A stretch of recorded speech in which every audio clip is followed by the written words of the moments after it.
Hey guys, this is John from waltonsinc.com and this is Meatgistics.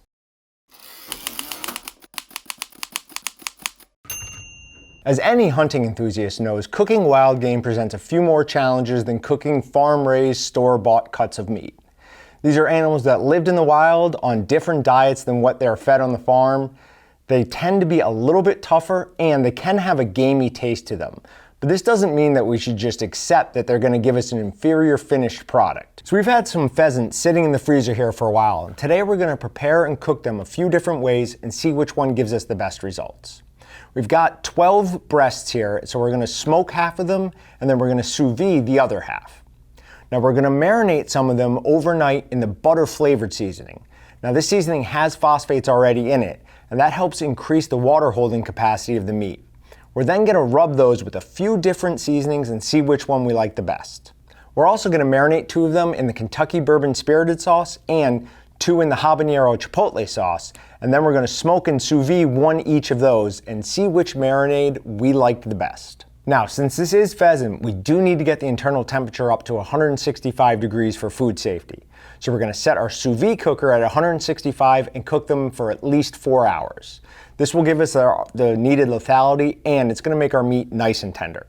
For smoking, we're just going to smoke them at 225 degrees until the internal temperature is 165. All right, so we're back. We went ahead and sous vide some of them for 2 hours, and then we smoked the other ones, and it took about 2 hours. We just wanted to make sure they were up to 165 degrees. And I have to tell you, there is a huge difference between the ones we sous vide and the ones we smoked.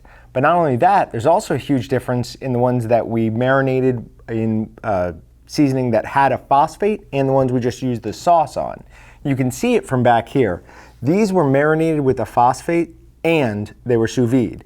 These ones were smoked, and you can see how much plumper the ones in the back are. It is significant, and it's a lot juicier than the ones we smoked. The ones we smoked came out almost like a jerky. I mean, they're really dry, especially when you compare them with the sous vide ones. So the way to cook pheasant is to sous vide it, and you got to use a marinade that contains a phosphate to help increase the water holding capacity.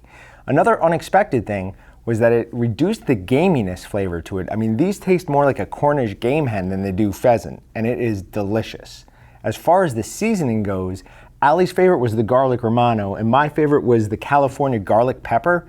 They were both phenomenal. In fact, all of the seasonings were really good, and the blackberry orange gin melange, I've tried that on a couple other things and haven't loved it, but it was really good on pheasant. I would definitely recommend you give that a try if you haven't tried it yet. So I hope whoever won our giveaway of 1 of 2 of the sous vide units, a hunter, and I hope you like going after pheasants, because this is the way to do it without a question.